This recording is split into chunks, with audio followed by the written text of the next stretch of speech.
എങ്ങനെ പങ്കാളിയാകാം? 1 കൊരിന്ത്യർ 9:23 സുവിശേഷത്തിൽ ഒരു പങ്കാളി. ഇംഗ്ലണ്ടിൽ നിന്ന് ചെറാമ്പൂരിൽ വന്ന 3 മിഷണറിമാർ ഉപയോഗിച്ച കസേരകളും ടേബിളുകളും കണ്ടപ്പോൾ ഇന്ത്യയിലെ സുവിശേഷകനായ ബ്രദർ PG വർഗീസ് മുട്ടുകുത്തി കരഞ്ഞ് അവിടെ വീണുപോയി. കൂടെ വന്നവർ തന്നെ എടുത്തുകൊണ്ട് കുറച്ചു നേരം കഴിഞ്ഞപ്പോഴാണ് പുള്ളി നോർമലായത്. പ്രിയരെ, നമ്മളെയൊക്കെ ഉണർത്തുന്നത് വില്യം കേറിയുടെ ഓർമ്മകളാണ്, പൗലോസിന്റെ ഓർമ്മകളാണ്, ബില്ലി ഗ്രഹാമിന്റെ ഓർമ്മകളാണ്, റെയ്നാഡ് ബോങ്കയുടെ ഓർമ്മകളാണ്.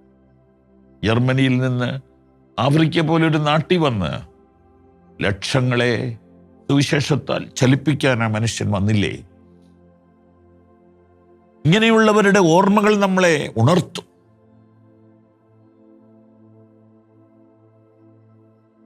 ഇങ്ങനെയുള്ളവരുടെ ഓർമ്മകൾ നമ്മെ ഉണർത്തും.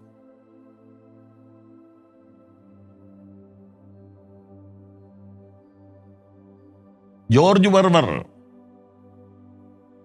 നമ്മെ ചലിപ്പിക്കുന്ന മറ്റൊരു മനുഷ്യനാണ്.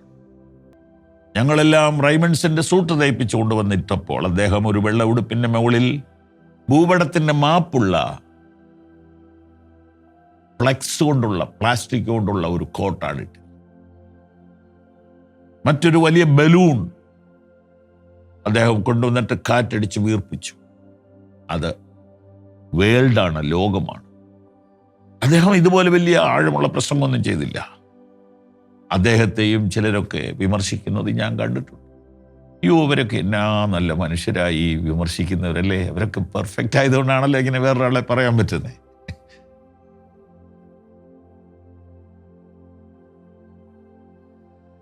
അദ്ദേഹം ആ വലിയ ബലൂൺ ഗ്ലോബ് വീർപ്പിച്ചിട്ട് സ്റ്റേജിൽ മുട്ടുകുത്തി. ഒരു 4000 പേര് പങ്കെടുക്കുന്ന യോഗമാണ്. അദ്ദേഹത്തിൻ്റെ പ്രസംഗത്തിൻ്റെ ഗാംഭീര്യം കേൾക്കാനായിട്ടാണ് ഞങ്ങളൊക്കെ ഇരുന്നത്. അദ്ദേഹം പ്രസംഗിച്ചില്ല. അദ്ദേഹം ആ ഗ്ലോബിൽ സുവിശേഷകരെത്താത്ത സ്ഥലങ്ങളെ ചൂണ്ടിക്കാണിച്ചിട്ട് മുട്ടുകുത്തി അതേ കൈവച്ച് കരഞ്ഞു. നമുക്കിനി എത്രയോ ദൂരം ഓടാനുണ്ട്. നമുക്കിനി എത്രയോ മനുഷ്യരെ കണ്ടെത്താനുണ്ട്. സുവിശേഷത്തിൽ ഒരു പങ്കാളിയാകാൻ നമുക്കെന്തെല്ലാം ചെയ്യാം.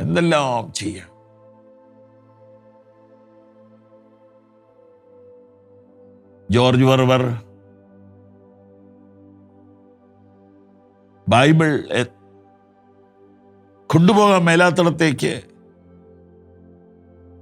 വേറെ ചില മാർഗങ്ങളിലൂടെ കടത്തിയിട്ടുണ്ടെന്ന് അദ്ദേഹത്തിൻ്റെ ജീവിതചരിത്രത്തിൽ ഞാൻ വായിച്ചു.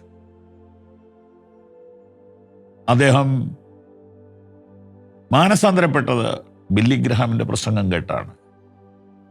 ആ പ്രസംഗം കേട്ടിട്ട് അദ്ദേഹം ന്യൂയോർക്കിലെ ഹാളിൽ നിന്ന് പുറത്തിറങ്ങിയിട്ട് തൻ്റെ കൂട്ടുകാരെ മുഴുവൻ ഫോൺ ചെയ്തു. അതോ എങ്ങനെയോ അറിയിച്ചു, നാളെയും കൂടി ഈ മീറ്റിംഗ് ഉണ്ട്, നിങ്ങൾ വന്നിരിക്കണമെന്ന് പറഞ്ഞു. ഉഴപ്പനായി ചെറുപ്പക്കാരുടെ ഹീറോ ആയി നടന്ന ജോർജ് ഒരു ബസ് നിറയെ ആളെ കൊണ്ടുവന്ന് ആ മീറ്റിങ്ങിന് കയറ്റി. അയാളുടെ ആ ഉത്സാഹം കണ്ടപ്പോൾ ദൈവം അദ്ദേഹത്തിന് ഒരു കപ്പൽ കൊടുത്തു. ഓ, നീ ലോകം മുഴുവൻ പോടാ, എൻ്റെ വാക്കുകൾ അക്ഷരത്തെറ്റ് വന്നെങ്കിൽ ക്ഷമിക്കണം, ബഹുമാനക്കുറവ് വന്നെങ്കിൽ ക്ഷമിക്കണം.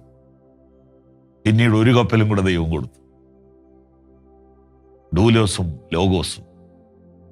ആ കപ്പൽ ഈ കൊച്ചിയിൽ ഒന്നിലധികം പ്രാവശ്യം വന്നിട്ടു. ഞങ്ങളൊക്കെ പോയി അതിൽ കയറിയിട്ടു. അത്രയൊന്നും ചെയ്യാനൊന്നും നമുക്കൊന്നും പറ്റിയില്ല. നമ്മൾ ചെയ്യേണ്ടാത്ത കാര്യങ്ങളൊക്കെ ചെയ്തുകൊണ്ടിരിക്കുന്നത് നിർത്തിയിട്ട് നമുക്ക് പങ്കാളിയാകാൻ എന്തൊക്കെ പറ്റുമെന്ന് നോക്കാം. കപ്പലില്ലെങ്കിലും കവലകളിലൊക്കെ മൈക്ക് കിട്ടി സുവിശേഷം പറയുന്നവരെ ഞാൻ സല്യൂട്ട് ചെയ്യുന്നു. സ്കൂട്ടറെ മൈക്ക് കെട്ടി സുവിശേഷം പറയുന്നവരെ ഞാൻ സല്യൂട്ട് ചെയ്യുന്നു. ഓട്ടോറിക്ഷയിൽ മൈക്ക് കെട്ടി സുവിശേഷം പറയുന്നവരെ ഞാൻ സല്യൂട്ട് ചെയ്യുന്നു. അത് ചിലർക്ക് അസ്വസ്ഥത തോന്നുന്നെങ്കിൽ അത് നിങ്ങളുടെ കുഴപ്പമാണ്. ഒരു പങ്കാളിയാകാം. God bless you.